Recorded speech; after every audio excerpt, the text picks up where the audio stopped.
Hi railway group D 2025. ఈ వీడియోలో నేను డిస్కస్ చేయబోయేది మీకు ఏ ఇన్స్టిట్యూషన్లో చెప్పరు, అదేవిధంగా మీకు ఏ యూట్యూబ్ ఛానల్లో కూడా చెప్పి ఉండకపోవచ్చు. మీరు ఏ బుక్స్ చదువుతున్నప్పటికీ, ఎక్కడ కోచింగ్ తీసుకుంటున్నప్పటికీ, ఇప్పుడు నేను చెప్పబోయే కొన్ని టిప్స్ కనుక మీరు ఫాలో అయినట్లయితే ఖచ్చితంగా మీరు కాంపిటేటివ్ ఫీల్డ్లో సక్సెస్ అవుతారు. ఈ వీడియో తర్వాత మీ యొక్క ప్రిపరేషన్ విధానం మారిపోతుంది, మీరు ఎగ్జామ్ రాసే విధానం మారిపోతుంది ఖచ్చితంగా. సో ఈ వీడియో చాలా యూస్ఫుల్ ఉంటుంది, స్కిప్ చేయకుండా చూడండి లాస్ట్ వరకు దయచేసి. ఓకే, సో ఈ వీడియోలో మనం డిస్కస్ చేయబోయేది ప్రిపరేషన్ ఏ విధంగా మొదలు పెట్టాలి, బుక్స్ని ఏ విధంగా మనం చదవాలి, టైం టేబుల్ ఎలా ప్రిపేర్ చేసుకోవాలి, మాక్ టెస్ట్లు ఎలా రాయాలి, ఎగ్జామ్ ఎలా రాయాలి, ఈ 5 పాయింట్స్ మనం డిస్కస్ చేయబోతా ఉన్నాం. అదేవిధంగా 50 days టైం టేబుల్ కూడా మీకు ఈ వీడియోలో అందుబాటులో ఉండబోతా ఉంది. ఒకే వీడియోలో 50 daysకి నేను షెడ్యూల్ చేశాను, మీరు అవి చదవండి. ఓకే, సో కంప్లీట్లీ మన యొక్క యాప్ లాస్ట్ బెంచెస్ అనే యాప్ని డౌన్లోడ్ చేసుకోండి. డౌన్లోడ్ చేసుకునే ముందే యూట్యూబ్లో కొన్ని క్లాసెస్ చూడండి ఫస్ట్, అది మీ యొక్క కనీస బాధ్యత. అక్కడ నచ్చితే యూట్యూబ్లో ఓకే మాకు రైల్వేకి ఉపయోగపడేలా ఉన్నాయి అనిపిస్తేనే యాప్ డౌన్లోడ్ చేసుకొని ఇక్కడ కనిపిస్తున్న కోర్సెస్ ఏవైతే ఉన్నాయో అవి సండే వరకు మాత్రమే ఈ ప్రైస్కి ఇవ్వడం జరుగుతుంది. ఫ్రమ్ మండే ఆన్వర్డ్స్ ఖచ్చితంగా కాస్ట్ అయితే పెరగబోతూ ఉన్నాయి. సో తీసుకునే వాళ్ళు ఉంటే ఇప్పుడే తీసుకోండి. కంప్లీట్లీ గైడెన్స్ అనేది నేనే ఇవ్వడం జరిగింది. ఓకే, నోట్స్ కానీ ఏదైనా. ఓకేనా, సో డెఫినెట్లీ మీ యొక్క రైల్వే ఎగ్జామ్స్కి ఉపయోగపడుతుంది. అండ్ నెక్స్ట్ థింగ్, మనం ఏదైతే బుక్స్ రిలీజ్ చేసామో అవి స్టాక్ అయిపోయాయని చెప్పాను కదా, అవి మీకు నెక్స్ట్ 17th నుండి అవైలబుల్గా ఉండబోతున్నాయి. మండే నుండి ఈ గ్రూప్ డి సైన్స్ 295 రూపీస్ ఉండబోతా ఉంది, బట్ ఇప్పుడు మాత్రం 255కి ఇవ్వడం జరుగుతుంది. అండ్ నెక్స్ట్ ఇది 8000 రైల్వే ప్రీవియస్ క్వశ్చన్స్ మండే నుండి 375, ప్రజెంట్ 355కి ఇవ్వడం జరుగుతుంది. ఈ 2 బుక్స్ తీసుకోవాలనుకుంటే 590 పే చేసి తీసుకోవచ్చు. తీసుకున్న విధానం ఫోన్పే కానీ జీపే కానీ ఈ నెంబర్కి సెండ్ చేసి ఆ పేమెంట్ స్క్రీన్ షాట్ మీ యొక్క పూర్తి అడ్రస్ కనుక వాట్సాప్లో పంపినట్లయితే మీకు 17th తర్వాత 18th నుండి బుక్స్ అనేవి డిస్పాచ్ అవ్వడం జరుగుతుంది. మీకు వీలైనంత త్వరలో ఇండియన్ పోస్టల్ ద్వారా రావడం జరుగుతుంది. ఓకేనా, సో ఒకవేళ హైదరాబాద్లో అశోక్ నగర్లో ఉన్నట్లయితే తిరంగా బుక్ స్టోర్లో మీకు బుక్స్ అనేది అవైలబుల్గా ఉంటుంది, తీసుకోవచ్చు. Okay right, coming to the topic. So first thing, మీరు గ్రూప్ డి ఎగ్జామ్ కనుక చూడండి ఒకసారి. మీరు రైల్వే ఉద్యోగి కావాలనుకుంటున్నారా? అయితే ఇలా సిద్ధమవ్వండి. పరీక్ష విధానంపై అవగాహన. ఫస్ట్ మనం కాంపిటేటివ్ ఫీల్డ్కి వచ్చినప్పుడు మన ఫోకస్ రైల్వే గ్రూప్ డి కనుక ఆ రైల్వే గ్రూప్ డి యొక్క ప్రొసీజర్ ఏంటి, ఏ విధంగా అడుగుతూ ఉన్నారు, మార్క్స్ వెయిటేజ్ ఏంటి, సబ్జెక్ట్ వెయిట్, ఇదంతా కూడా కనీస అవగాహన ఉండాలి. రైల్వేలో ఏ పోస్టుకి ప్రిపేర్ అవుదాం అనుకుంటున్నారో ఆ పరీక్ష విధానము, సబ్జెక్టు వారీగా మార్కుల కేటాయింపు, ప్రీవియస్ పేపర్లను పరిశీలించి ప్రశ్నలను అడిగే విధానంపై తెలుసుకోవాలి. సో మనకి పరీక్ష విధానం తెలుసు, CBT, physical efficiency test, medical, so ఒకటే సిబిటి కనుక సబ్జెక్టు వారీగా మార్కుల కేటాయింపు ఏ విధంగా ఉంది, అరిథమెటిక్ ఏ విధంగా ఉంది, రీజనింగ్ ఎలా ఉంది, science, social GK, current affairs ఎలా ఉంది అనేది తెలుసుకోవాలా. ప్రీవియస్ పేపర్లను అబ్జర్వ్ చేయాలి. మనకి ఇది కనీస అవగాహన ఫస్ట్ వస్తుంది. సెకండ్ వన్, మరి మీ నైపుణ్యంపై అవగాహన అంటే మరి మనకి ఏమొచ్చు అనేది ఐడియా ఉండాలి కదా. ఎగ్జామ్ వాడికి ఏం కావాలనేది వాడు ఇచ్చాడు, ఫస్ట్ దాంట్లో తెలుసుకుందాం. మరి మనకేమొచ్చు అనేది తెలుసుకోవాలి. మీరు ఏ సబ్జెక్ట్లో ఎక్కువ నైపుణ్యం కలిగి ఉన్నారు అంటే మనకి ఏ సబ్జెక్ట్ ఎక్కువగా వచ్చు, అది మన ఎగ్జామ్కి ఉపయోగపడుతుందా లేదా. ఏ సబ్జెక్ట్లో మనం లో నాలెడ్జ్ కలిగి ఉన్నాం, తక్కువ నాలెడ్జ్ కలిగి ఉన్నాం, మరి అది మనకి మన ఎఫెక్ట్ చూపెడుతుందా. సపోజ్ ఇక్కడ గ్రూప్ డిలో చూసుకున్నట్లయితే ఒక పర్సన్కి అరిథమెటిక్ బాగా వస్తుంది, సో అతనికి బెనిఫిట్. ఇంకొక పర్సన్కి అరిథమెటిక్ చాలా అసలు రాదిగా, అతనికి నష్టం. సో ఈ కంపారిజన్ అనేది తెలుసుకోవాలి మనం. ఓకే, అంటే మనకేమొస్తుంది, అది మన ఎగ్జామ్కి ఎఫెక్ట్ ఎంతవరకు చూపెడుతుంది, అంటే అది పాజిటివ్గా చూపెడుతుందా, నెగిటివ్గా చూపెడుతుందా, దీనిపైన ఒక అవగాహన ఉండాలి. నెక్స్ట్ వన్, ఒక టైం టేబుల్ అనేది ప్రిపేర్ చేసుకోవాలి. టైం టేబుల్పై అవగాహన. ఫస్ట్ థింగ్ ఏం నేర్చుకున్నాము, ఎగ్జామ్కి ఏం కావాలో నేర్చుకున్నాం. సెకండ్ వన్ ఏం నేర్చుకున్నాము, మనకేమొచ్చో నేర్చుకున్నాం. థర్డ్ ఈ రెండింటిని కంపేర్ చేసుకుని first point and second point compare చేసుకొని ఒక టైం టేబుల్ తయారు చేసుకోవాలి. అందరు చెప్పినట్లు అరిథమెటిక్కి 2 గంటలు చదవండి, ఎర్లీ మార్నింగ్ 5 గంటలకు లేవండి అంటే అందరికీ అది పాసిబిలిటీ కాకపోవచ్చు. అరిథమెటిక్ ఎక్కువ వచ్చినోనికి మళ్ళీ 2-3 గంటలు ఎక్కువ టైం స్పెండ్ చేయడం అనేది అది బోల్షిట్ విధానం. ఓకే, సో ప్రతి ఒక్కరు కూడా వేరుగా టైం టేబుల్ అనేది క్రియేట్ చేసుకోవాల్సిన అవసరం ఉంటుంది. ఎందుకంటే ఇక్కడ చూడండి, చాలామంది చేసే పొరపాటు పరీక్ష విధానాన్ని పరిశీలించకుండా కొద్దిమంది తమకు ఎక్కువ నైపుణ్యం ఉన్న సబ్జెక్ట్ అంటే ఎగ్జామ్ ఏంటి అనేది చూడరు. వాళ్ళు ప్యాటర్న్ ఏంటి, సబ్జెక్ట్ వైజ్ వెయిట్ ఏంటి. నాకు ఎక్కువ ఇంట్రెస్ట్ అరిథమెటిక్ అనుకోండి, నేను అరిథమెటికే చదువుతాను. కొద్దిమంది సోషల్ రాదనుకోండి, సోషలే ఎక్కువ చదువుతూ ఉంటాడు. అంటే ఈ రెండు కూడా తప్పులే. ఎందుకంటే నీకు ఎక్కువ వచ్చే దాని మీద నువ్వు ఇంకా ఎక్కువ టైం స్పెండ్ చేసినావు అనుకో, వేస్ట్. నీకు రాదు ఆ సబ్జెక్ట్, బట్ అక్కడ నీ ఎగ్జామ్కి ఉపయోగపడట్లేదు. నీకు సోషల్ రాదు, ఓకే, నీకు అక్కడ ఎగ్జామ్కి అంతగానో ఉపయోగపడట్లే. అలాంటప్పుడు నువ్వు ఎక్కువ టైం స్పెండ్ చేయడం కూడా తప్పే కదా. ఈ రెండు కూడా తప్పే. మరికొద్ది మంది తమకు తక్కువ నైపుణ్యం ఉన్న సబ్జెక్టుపై ఎక్కువ సమయం కేటాయిస్తారు. ఈ రెండు కూడా తప్పులే. మీ పరీక్షల్లో సబ్జెక్టును బట్టి, మీ యొక్క స్కిల్స్ని బట్టి టైం టేబుల్ అనేది సెట్ చేసుకోవాలి. ఆ టైం టేబుల్ కూడా నేను మీకు ఈ వీడియోలోనే చెప్తాను, చూడండి ఒక్కసారి. ఇక్కడ చూడండి, అరిథమెటిక్ వెయిటేజ్ చూస్తే మనకి 25 marks, reasoning 30 marks, science 25 marks, GK, social, current affairs. ఇది చాలా వ్యాస్ట్ సిలబస్, ఓషియన్ లాంటిది. ఇది 20 మార్క్స్. ఇప్పుడు ఇందులో నేను 5 రకాల పర్సన్స్ని తీసుకున్నాను. ఒకరిని అరిథమెటిక్లో పర్ఫెక్ట్ అంటే ఎక్కువ నాలెడ్జ్ ఉన్న పర్సన్ని, రీజనింగ్లో ఎక్కువ నాలెడ్జ్ ఉన్న పర్సన్ని, అండ్ సోషల్, జీకే, కరెంట్ అఫైర్స్లో ఎక్కువ నాలెడ్జ్ ఉన్న పర్సన్. ఇదంతా కంబైన్డ్గా తీసుకున్నాను. కారణం కంబైన్డ్గా 20 మార్క్స్ కనుక. సైన్స్లో ఎక్కువ స్కోప్ ఉన్నవాడిని, అండ్ అదేవిధంగా అన్నీ నార్మల్గా వచ్చు సార్ అనేవాళ్ళని. సో ఇక్కడ మీరు ఈ టైం టేబుల్ ఏ విధంగా సెట్ చేసుకోండి అంటే, మీరు డైలీ ఎన్ని గంటలు టైం స్పెండ్ చేస్తున్నారు, 10 గంటల, 5 గంటల, లేదా 3 గంటలు. ఆ వాటిని ఈ పర్సంటేజ్ వైజ్గా డివైడ్ చేసుకోండి. ఓకేనా, ఒక గంటే అన్నాడు అనుకోండి, గంటలో 20% ఎన్ని మినిట్స్ అట్లా. ఓకే, సో అరిథమెటిక్లో తోపైన వ్యక్తి అనుకోండి, వీడు ఏం చేయాలి అంటే చాలా జాగ్రత్తగా వినండి. అరిథమెటిక్ మీద వాడు జస్ట్ 20% టైం స్పెండ్ చేయాలి. ఆబ్వియస్లీ అరిథమెటిక్ వచ్చినోనికి రీజనింగ్లో మంచి గ్రిప్పే ఉంటుంది. సో రీజనింగ్ మీద 20%, సైన్స్లో 30%, సోషల్ అండ్ జీకే కరెంట్ అఫైర్స్లో 30% టైం స్పెండ్ చేయాలి. రీజనింగ్లో ఎక్కువ నాలెడ్జ్ ఉన్న పర్సన్ 20% అరిథమెటిక్ మీద, 20% రీజనింగ్ మీద, సైన్స్ మీద 30%, సోషల్ మీద, జీకే కరెంట్ అఫైర్స్ మీద 30%. అండ్ నెక్స్ట్ సైన్స్లో ఎక్కువ వచ్చింది అనుకోండి, 30% అరిథమెటిక్ మీద పెట్టాలి, రీజనింగ్ మీద 30% పెట్టాలి, సైన్స్లో 20%, సోషల్, జీకే కరెంట్ అఫైర్స్లో 20%. అన్నీ యావరేజ్గా వచ్చిన వాడు ఉంటాడు కదా, వాడు 30% అరిథమెటిక్, 30% రీజనింగ్, 25% సైన్స్, రిమైనింగ్ 15% దీని మీద సోషల్, జీకే కరెంట్ అఫైర్స్ మీద.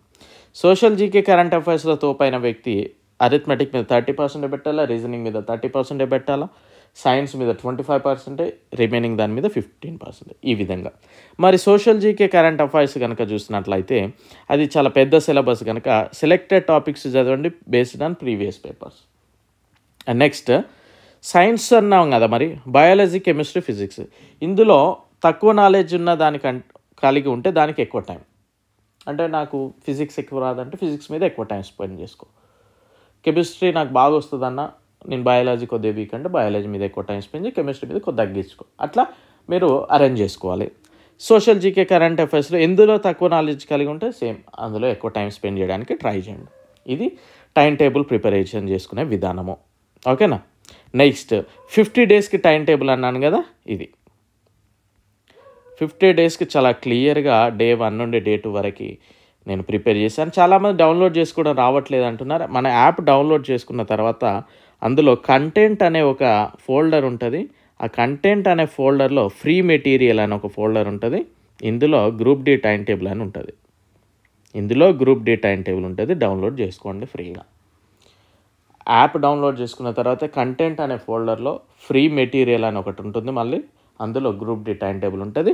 ఇది మీకు 50 డేస్ వరకు ఏ విధంగా అనేది నేను క్లియర్గా పెట్టాను. ఓకేనా. ప్రతి 5 డేస్కి ఒకసారి రివిజన్ కూడా స్పెండ్ చేయించాను. చాలా నీట్గా ఉంటుంది. మీరు దీనికంటే ప్రీవియస్ వీడియో కూడా చూడవచ్చు. ఓకే. సో ఇది టైం టేబుల్ విధానము. ఇప్పుడు నెక్స్ట్ అన్నీ రెడీ అయిపోయినాయి. మరి చదివే విధానంపై నేను ఒకటే చెప్తున్నా, ఇక్కడ మీకు ఏ బుక్స్ చదవాలి అనేది నేను పర్టిక్యులర్గా గైడ్ చేయను. బట్ ఒక బుక్ ఉందంటే ఖచ్చితంగా అది ఎంతో కొంత ఉపయోగపడే ఉంటుంది మనకి. ఓకే, ఇక్కడ సింపుల్గా చెప్పేది చదవండి, ఒకసారి వినండి. ఒక్కో పరీక్ష ఒక్కో విధంగా చదవాల్సి ఉంటుంది, అవునా కాదా? గ్రూప్స్కి ఒకలాగా చదవాలి, రైల్వేస్కి ఒకలాగా చదవాలి, బ్యాంకింగ్కి ఒకలాగా చదవాలి. ఇప్పుడు సపోజ్ మీరు ఎక్కడైనా కోర్సు తీసుకున్నా లేదా ఒక మంచి మంచి ఇన్స్టిట్యూషన్లో చేరినా అరిథమెటిక్ క్లాసెస్ పర్టికులర్ సార్ చెప్తున్నాడు అనుకోండి, బ్యాంకింగ్కి అవే క్లాసెస్, రైల్వేస్కి అవే క్లాసెస్, అన్ని రకాల కాంపిటేటివ్ స్టాఫ్ సెలెక్షన్ కమిషన్కి అవే క్లాసెస్ ఉంటాయి అరిథమెటిక్లో. బట్ మీరు ఆలోచించాల్సింది ఏంటి అంటే, బ్యాంకింగ్ ప్రశ్నలు ఒకలా కనపడతాయి, రైల్వే ప్రశ్నలు ఒకలా కనపడతాయి, స్టాఫ్ సెలెక్షన్ కమిషన్ ఒకలా కనపడవు. అలాంటప్పుడు ఆ క్లాసెస్ మనకి ఎలా ఉపయోగించుకోవాలి? ఎస్, అవసరమైన దానికంటే ఎక్కువగా నేర్చుకోవడం మంచి పద్ధతే, కానీ అవసరమైంది నేర్చుకోవడం ముందుగా అత్యవసరం కదా. అవసరమైన దానికంటే ఎక్కువ నేర్చుకోవడం ఓకే ఫైన్, బట్ అవసరమైనది ఫస్ట్ నేర్చుకోవాలి, అది నేను చెప్పేది. అందుకే ఇప్పుడు మీరు ఏ ఇన్స్టిట్యూషన్లో పోయినా మీ పక్క సీటోడు వాడు స్టాఫ్ సెలెక్షన్ కమిషన్ ప్రిపేర్ అవుతూ ఉంటాడు, అరిథమెటిక్ క్లాస్ నేర్చుకునేటప్పుడు నువ్వు రైల్వే గ్రూప్ డీకి ప్రిపేర్ అవుతూ ఉంటావు. బట్ నీకు ఆ క్లాసెస్ ఎంతవరకు ఉపయోగపడుతున్నాయి, వానికి ఎంతవరకు ఉపయోగపడుతున్నాయి అనేది తెలుసుకోవాలి. ఇప్పుడు సపోజ్ ఒక పాలిటీ లక్ష్మీకాంత్ బుక్ ఉంది, ఆ బుక్ మీదనే మీకు అన్ని రకాల కాంపిటేటివ్ ఎగ్జామ్స్కి ఉపయోగపడునని ఉంటుంది. యూపీఎస్సీకి అదే, గ్రూప్స్కి అదే, అన్నిటికి అదే. మరి గ్రూప్ 1 వాడు అదే ప్రిపేర్ అవుతాడు, నువ్వు అదే ప్రిపేర్ అవుతాడు, లేదా గ్రూప్ 2 వాడు అదే ప్రిపేర్ అవుతాడు, రైల్వే ఎన్టీపీసీ వాడు అదే ప్రిపేర్ అయినప్పుడు ఆ బుక్లో వాడు నువ్వు ప్రిపరేషన్ విధానం వేరేలా ఉండాలా, ఉండకూడదా? ఉండాలి.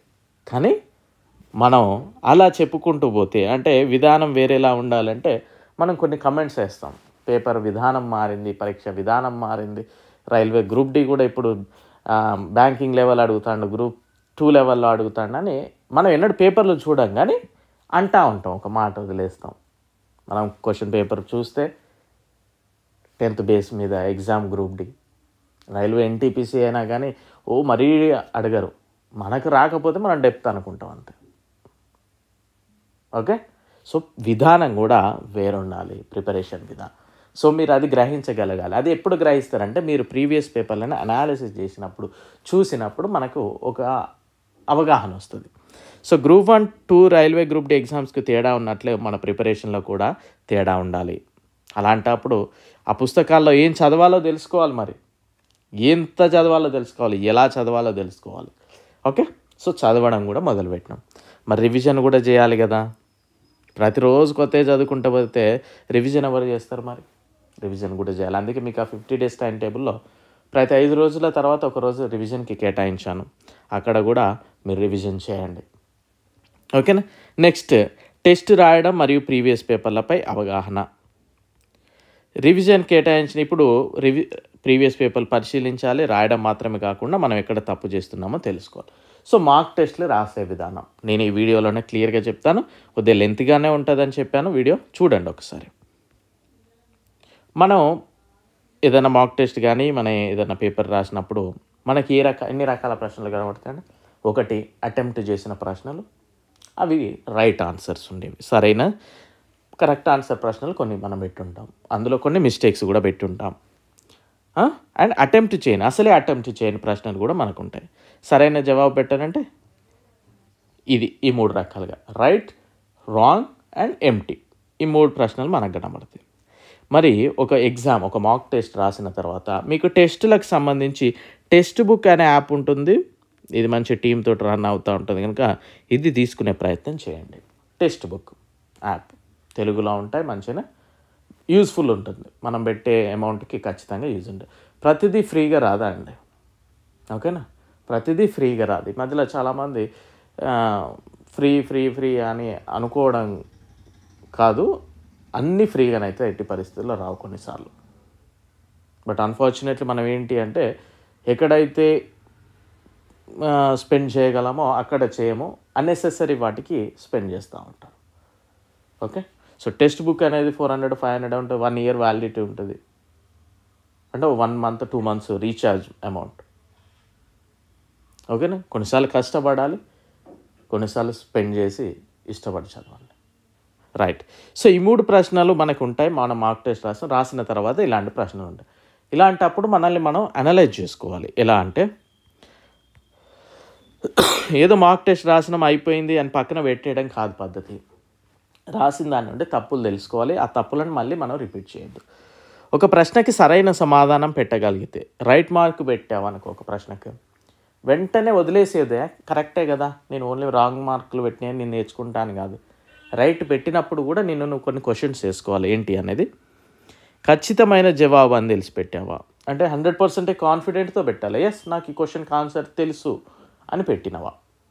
ఒకవేళ అలా పెడితే ఆ ప్రశ్నకి టైం ఎంత తీసుకున్నావు, ఎందుకంటే మనకి కాంపిటేటివ్లో టైం కూడా వెరీ ఇంపార్టెంట్. ఎందుకంటే టైం ఎంత తీసుకున్నావు, ఎక్కువ టైం తీసుకున్నావు అనుకో ఆ పర్టికులర్ క్వశ్చన్కి, దాన్ని తక్కువ టైంలోకి తీసుకురావడానికి ట్రై చేయి. లేదు సఫిషియెంట్ టైంలోనే చేశానంటే వెరీ గుడ్, ఫైన్, వదిలేసే. ఓకే.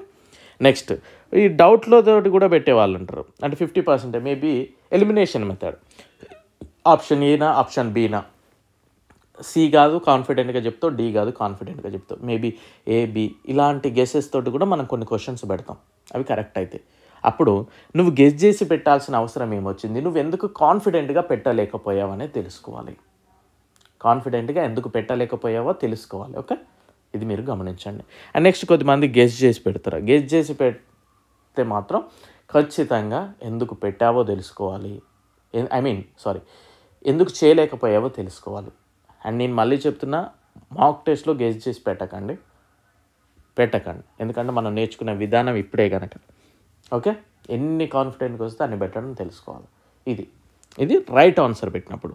మరి రాంగ్ ఆన్సర్ పెట్టినప్పుడు కూడా నువ్వు రకరకాల కారణాలతోటి పెడతావు. జవాబు తెలియక పెట్టావా అంటే పెట్టి చూద్దాం తగులుతుందేమో అని పెడతారు. సో అలా పెడితే ఎందుకు నువ్వు ఆన్సర్ తెలుసుకోలేదు అనేది చెయ్యి. అది ఇక్కడ మెయిన్గా ఏంటి అంటే అది రిపీటెడ్గా వచ్చే క్వశ్చనా, రిపీటెడ్గా వచ్చే టాపిక్ అయితే డెఫినెట్లీ ఫోకస్ చేయి.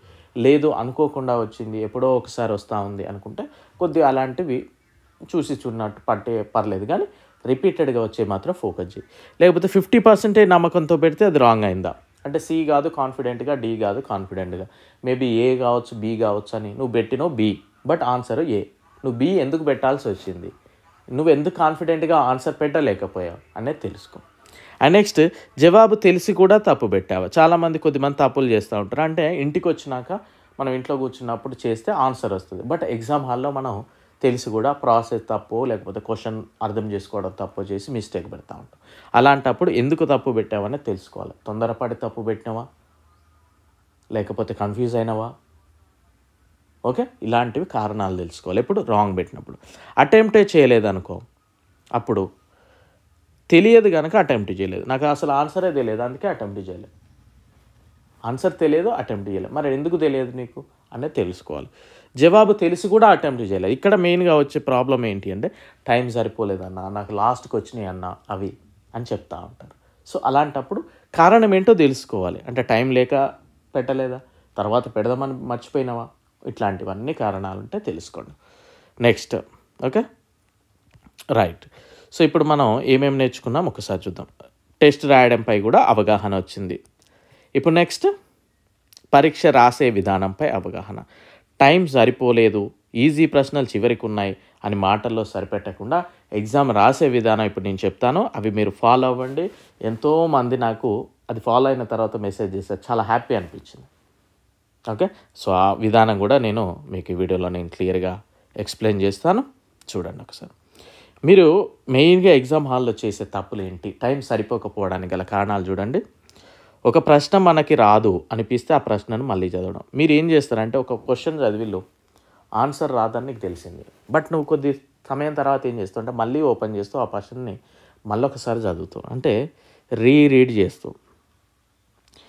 నేను చెప్పేది ఒకటే, ఒక ప్రశ్నకి ఆన్సర్ కాన్ఫిడెంట్గా నీకు తెలియదు అనిపిస్తే ఎట్టి పరిస్థితుల్లో నీ యొక్క గంటన్నర సమయంలో ఆ క్వశ్చన్ని ఓపెన్ కూడా చేయకూడదు, జస్ట్ మిస్ అయ్యి కూడా ఓపెన్ చేయొద్దు. ఇది గుర్తుపెట్టుకో. ఫస్ట్ క్వశ్చన్ చదివినావు, స్లోగానే చదువు పర్లేదు, క్వశ్చన్ చదివినావు, అర్థం చేసుకున్నావు, నీకు ఆన్సర్ రాదు అని కాన్ఫిడెంట్గా చెప్పినావు.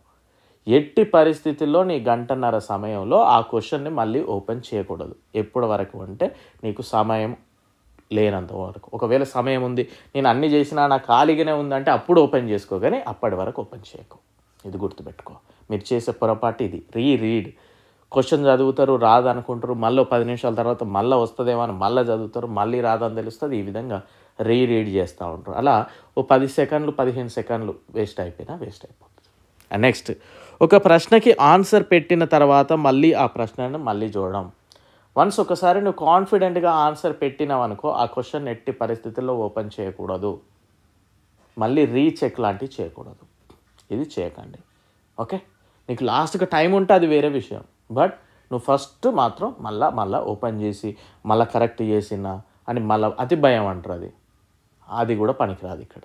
ఎందుకంటే మనకు 5 సెకండ్లు 3 సెకండ్లు అవే 10 నిమిషాలు అయితే మళ్ళీ ఒక ప్రశ్నకి సమాధానం రాబట్టే క్రమంలో మళ్ళీ చెక్ చేయడం. ఏంటి అంటే ప్రాసెస్ చేసేటప్పుడే కాన్ఫిడెంట్గా నెమ్మదిగానైనా ప్లస్ వేసే దగ్గర ప్లస్, మైనస్ వేసే దగ్గర మైనస్, ఇదంతా స్టెప్ బై స్టెప్ వేసుకోండి. క్వశ్చన్ అర్థం చేసుకొని నీట్గా చేయండి. అంతేగాని వన్స్ ఒక్కసారి నువ్వు చేస్తావు, ఆప్షన్లో ఆన్సర్ లేదు అనుకో, నీకు వచ్చింది అందులో లేదనుకో, మళ్ళీ పైకి పోయి మళ్ళీ అదే చేసేటప్పుడే నువ్వు జాగ్రత్తగా చేసినావు అనుకో, నీకు టెన్షన్ ఉండదు.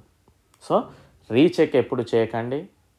ఒకవేళ నీకు ఆన్సర్ వచ్చింది అందులో పెట్టినా కానీ కొద్దిమంది మళ్ళీ భయంతో మళ్ళీ ఒకసారి చెక్ చేస్తారు, అంటే కరెక్ట్ చేసిందా లేదా అని. సో అది కూడా వద్దు. చేసేటప్పుడే కాన్ఫిడెంట్గా చేయండి, నిదానంగా చేయండి. 2 సెకండ్లు లేట్ అయినా పర్లేదు. ఎందుకంటే నువ్వు రీచెక్ చేయడం వల్ల ఏమవుతుంది అంటే 10 సెకండ్లు వేస్ట్ అవుతుంది. మళ్ళీ ఇక్కడ నువ్వు నిదానంగా చేస్తే 2 సెకండ్లు వేస్ట్ అవుతుంది. ఇక్కడ మళ్ళీ రీచెక్ చేస్తే మళ్ళీ మొదటి నుండి చూడాలి కనుక 10 సెకండ్లు వేస్ట్ అవుతుంది. సో అందుకే కొద్దిగా రీచెక్లో ఆపేసేయండి.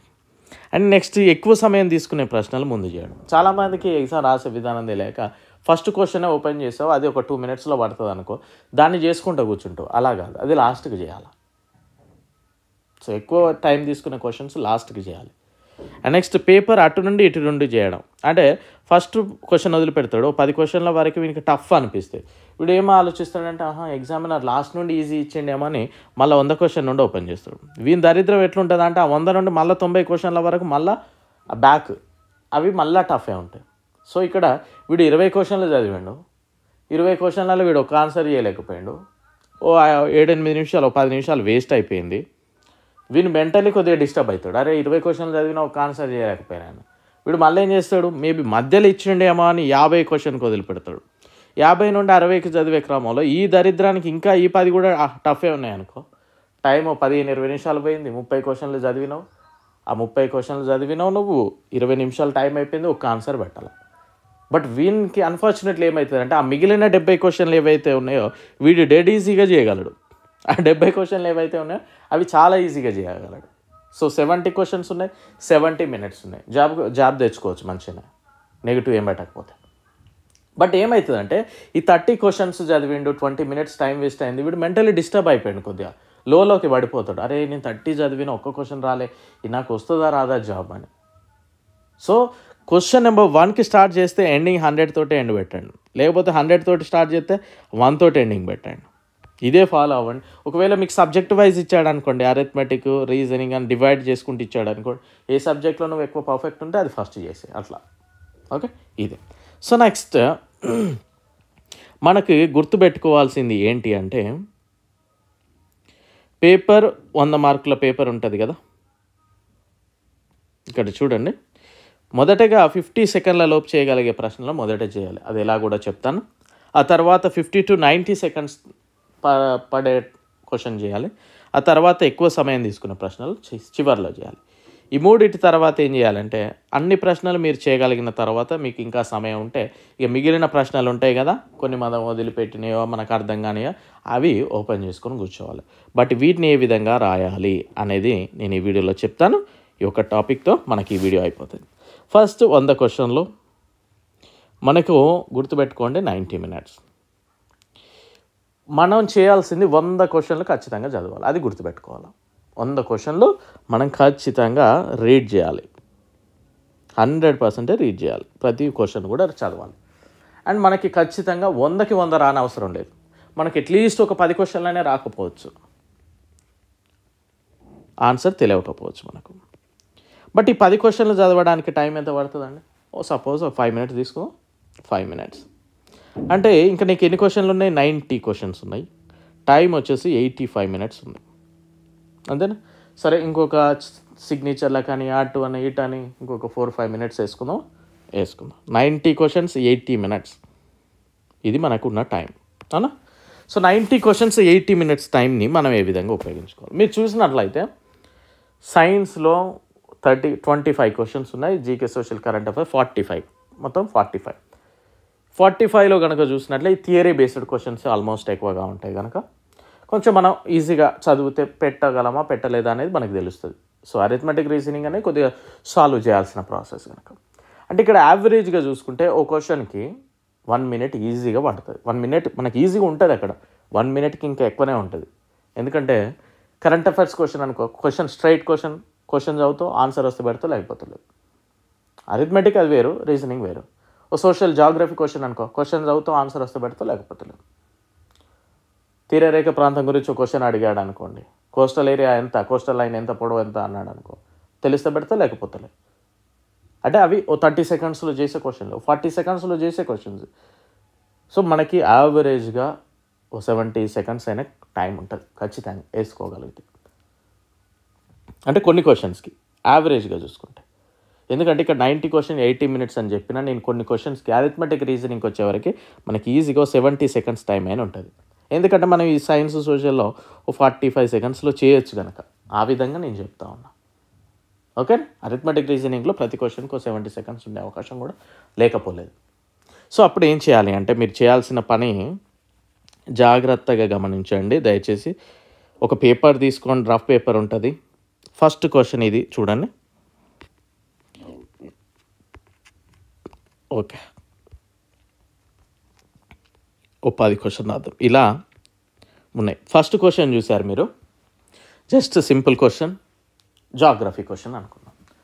క్వశ్చన్ చదివినవు, ఆన్సర్ వచ్చింది, నీకు ఈజీ క్వశ్చన్. అది బిలో 1 minuteలోనే అయిపోతుంది కనుక మన క్వశ్చన్ చూడగానే తెలుస్తుంది ఎంత టైం పడుతుంది ఏంటి అనేది, యావరేజ్గా ఒక తెలుస్తుంది. సో ఫస్ట్ క్వశ్చన్ చదివినాం, ఆన్సర్ వచ్చింది, పెట్టేసినాం. సెకండ్ క్వశ్చన్ వచ్చింది, ఇది అరిథమెటిక్ క్వశ్చన్, ఓ సింపుల్ ఇంట్రెస్ట్ లేదా ఒక కాంపౌండ్ ఇంట్రెస్ట్ క్వశ్చన్. ఓకే, చాలామంది పేపర్ మారిందంటా ఉంటారు కదా, మొన్న రైల్వేస్ ఎన్టీపీస్ కావచ్చు, అవి కావచ్చు, అన్నీ కాంపౌండ్ ఇంట్రెస్ట్ సింపుల్ ఇంట్రెస్ట్ నుండి ఎలాంటి క్వశ్చన్ అడిగాడని అడిగితే, రేట్ ఆఫ్ ఇంట్రెస్ట్ పర్సంటేజ్ ఎంత, ప్రిన్సిపల్ అమౌంట్ ఎంత, ఇవే కదా. బ్రహ్మ విద్య ఏమేమి అడగల. మొన్న నేను చూశాను కూడా కొన్ని పేపర్స్. మీరు ఆ అపనమ్మకం నుండి బయటికి రండి ఫస్ట్. సో సెకండ్ క్వశ్చన్ చేసావు, అయిపోయింది. థర్డ్ క్వశ్చన్ చదివినావు, నువ్వేం చేయాలి అంటే, నీకు ఈ క్వశ్చన్ రాదు, నీకు అస్సలే రాదు. ఓకేనా, నీకు ఆ క్వశ్చన్ అస్సలు రాదు అన్నప్పుడు వదిలేసేయండి. ఫోర్త్ క్వశ్చన్ చదివినావు, ఇది కొద్దిగా వేరే కొంచెం లెంతీ క్వశ్చన్ అనుకోండి, ఓ ట్రిగ్నోమెట్రీ క్వశ్చన్, లేకపోతే volume and surface area question, time పడుతుంది. అంటే ఓ మోర్ దాన్ 1 minute పడే అవకాశం ఉందని నీకు అనిపిస్తుంది. అప్పుడు నువ్వేం చేయాలంటే, ఈ ఫోర్త్ క్వశ్చన్ చదవగానే ఇక్కడ రాసుకో పేపర్ మీద. అంటే టైం ఎక్కువ తీసుకునేటివన్నీ ఇక్కడ రాసుకో, టైం తీసుకునే ప్రశ్నలు ఇక్కడ రాయి. ఈ విధంగా 5th చేసినావు, 6th మళ్ళీ టైం పడుతుంది, 7th నీకు అసలే రాదు, వదిలేసేయి. 8th టైం పడుతుంది, 9th చేసినావు, 10th టైం పడుతుంది. ఈ విధంగా టైం పట్టే క్వశ్చన్స్ అన్నీ చేస్తావు. సెకండ్, ఈ విధంగా ఏం చేయాలి అంటే, మొదటి 45 minutesలో ఈజీగా అయిపోతుంది. నువ్వు అప్పటికే 40 క్వశ్చన్ చేసే ఉంటావు, ఖచ్చితంగా చేయగలుగుతావు కూడా. ఎందుకంటే బిలో 1 minute క్వశ్చన్లే కనుక 45 minutesలో 40 questions, 45+ questions చేస్తావు. నీకు ఇంకెంత టైం ఉంది? ఇంకో 45 నిమిషాల టైం ఉంది. 55 క్వశ్చన్లు ఉన్నాయి. 55 questionలు 45 minutes. ఈ 55 questionలో నువ్వు ఫస్ట్ 45 minutesలోనే ఏది ఎలిమినేట్ చేసినావు?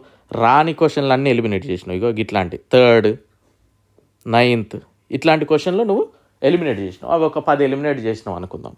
ఇప్పుడు ఎంత? 45 questions 45 minutes. అంటే క్వశ్చన్కి 1 minute యావరేజ్గా వచ్చింది ఇక్కడికి. ఇప్పుడు ఏం చేయాలి అవునా? ఇక్కడ మనం చూసుకుంటూ వెళ్ళిపోతే, నేను ఇంకా 10 questionలు రావని చెప్పిన, మనకి యాక్చువల్గా ఇంకొక 15, ఇంకో 15 questionలు రాకుండానే ఉంటాయి. ఓకేనా? సో 40 questions వేసుకో. 40 questions 45 minutes. సెకండ్ టైంలో ఏం చేయాలంటే నువ్వు మళ్ళీ థర్డ్ క్వశ్చన్ ఓపెన్ చేయొద్దు. ఇక్కడ ఖాళీగా ఉన్నది కదా, నేనేం మార్కు పెట్టలే కానీ థర్డ్ ఓపెన్ చేయొద్దు. ఎందుకంటే నీకు రాదు అని తెలిసింది కనుక మళ్ళీ ఓపెన్ చేసి మళ్ళీ 5 సెకండ్లు వెయిట్ చేయొద్దు. డైరెక్ట్ జస్ట్ ఫోర్త్ క్వశ్చన్ మీద క్లిక్ చేయాలి, ఫోర్త్ క్వశ్చన్కి ఆన్సర్ చేయాలి, అయిపోయింది.